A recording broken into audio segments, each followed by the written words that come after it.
Hey everyone, Kevin Richards here from Rock to Stage NYC here on YouTube and rpmvocalstudio.com on the web for voice lessons worldwide. Coming at you today, what I'm going to do is I'm going to explain what's the difference between practicing or vocalizing and a warm-up. There is some confusion. There are some people here on YouTube that kind of think of them as the same thing, and that you do the same thing when you're vocalizing, you do the same thing when you warm up.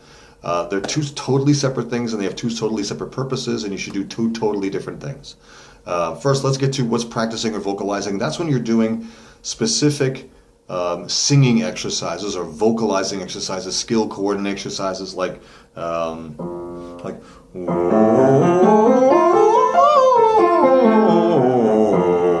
that's a 3-octave arpeggio there, or an agility exercise.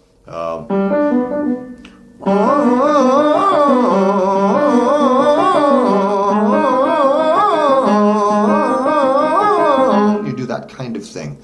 Now, it doesn't matter, what exercises or who exercises you're doing, whether it's from, my vocal course, Breaking the Chains, or it's from Robert Lunte's or Ken Tamplin's or Roger Burnley's or Per Bristow or Eric Arsenault or the hybrid vocal technique. It doesn't matter whose you do, or you just got the exercises from the internet, some free thing, whatever.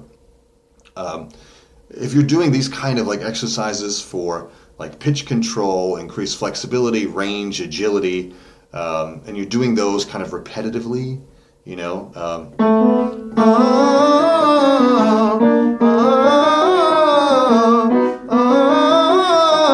that's vocalizing, that's practicing, you're honing skills, coordinations, things like that, and you're doing it in a sort of a repetitive mode to hone and refine the coordination. Well, like I've said in other videos, it's best to do those type of things, like pick 3 or 4 of those, do it for about 15-20 minutes, done. Come back later in the day, either do the same 3 or 4 exercises or pick 3 or 4 different ones, do those for 15-20 minutes, done, out. Then do it again later on in the day. It's better for time management, and it's also better for your brain in terms of how it likes to learn. Research has proven that it's better to do learning in smaller chunks rather than trying to do marathon long sessions, especially coordination skills. Physical coordination skills, it's best to do it in smaller chunks. After a period of time, your brain is kind of spinning its wheels, and you just kind of go into gross or very large movements, so you're not really coordinating those really nice fine coordination skills you're trying to learn. So it's best to do it in smaller chunks, kind of like how bodybuilders go into the gym, and they're in and out in 30 minutes. They go in, they do 2 muscle groups, exhaust them, out. They come back the next day, they do 2 different muscle groups, they exhaust those. Wednesday, they take a day off, let the muscles rest and all that kind of stuff. Thursday, the next day they come back in, they redo the same muscle groups that they did on the first day.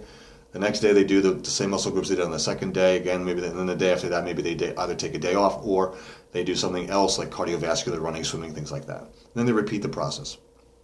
They're doing it in small chunks. Doing the whole body all the time wouldn't really refine the muscles, really attack the muscles the way they really want to. So they do it in smaller bits. Best to do that with the voice as well. Now, what is a warm-up? A warm-up is a stretch. It's designed to just be kind of a stretch. Like I see cats and dogs when they get up from a nap, they kind of stretch the muscles out because they've been static for a while. Now, there is a Catherine Satterline of the Complete Vocal Technique, or CVT, has said, you don't need a warm-up because you're speaking all day and your voice is already warmed up. Well, that's absolutely not really true, because speaking requires a very small range of notes. Like if I inflect up, that's around B or the middle C here. And when I inflect down to my voice, that's about the G below middle C. So that's really only a difference of about 4 or 5 notes. Very small, like a fourth, a little more than a major third. Right, that not a very wide range of notes.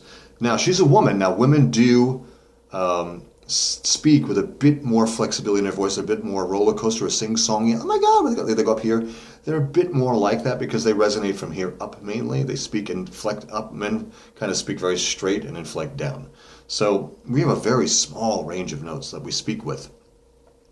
And it's just simply not your entire vocal range. Now, if all I'm doing is singing around middle C, yeah, then I don't need to warm up. I've been speaking right there all day. I really don't have to worry about that. But if I'm doing this F, G, and A above middle C, yeah, I gotta reacquaint my voice with those notes.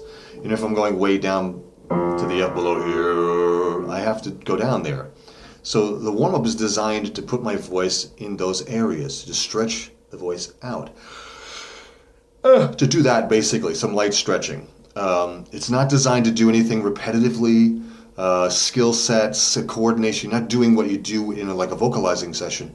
You're just basically just stretching the vocal cords out, making them loose and pliable, so that you can either then do the vocalizing session or your performance.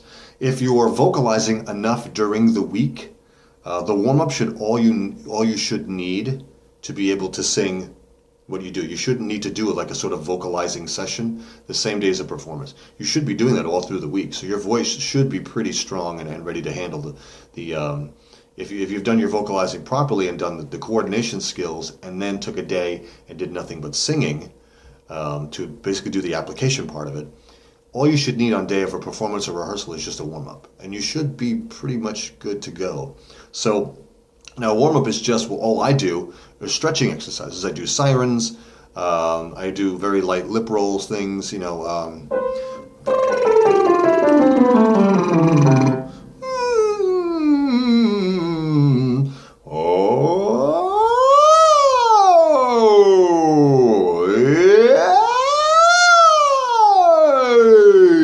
I'll do a couple of belts, you know, just to see if there's any mucus hanging on the cords that it needs to be blown out, you know. Yeah, yeah, yeah, yeah, yeah, yeah. Not today. So, but I'm good to go. I can now sing that A. I know my voice is in good shape up in this area. That's also what a warm-up is really good for, is to give you a gauge of how your voice is behaving that day, because since it's tied to the voice is tied, since it is tied to your body, your voice is part of your body, it reacts the same way your body does. It's like you can get 8 hours of sleep every single night, and some mornings you'll wake up tired, like you haven't slept at all, and some days you wake up really refreshed. Your voice is the same way. It kind of has a little bit of a mood. Some days it'll wake up and it goes, I don't really feel like doing that today. And you kind of have to coax it to get it to where you want it. Some days it's like, oh, okay, it doesn't take a lot to get to where you want. And some days it's like, let's do this. Right. So a warm-up is a good way to gauge how your voice is behaving that particular day. What's its mood? Is it rare to go? Does it kind of needs a couple of little kicks in the butt to get it to move? Or does it like really not want to get out of bed? So you know kind of how much warm-up you have to do to get your voice to where you want it, and you might actually have to do a little bit of a vocalizing session to get your voice up to where you like it. So that's also what a good warm-up is for, is kind of to help you gauge how your voice is behaving that day. There's a term in classical, they say, well, I'm not in good voice today, which means they woke up and their voice just kind of doesn't really want to work.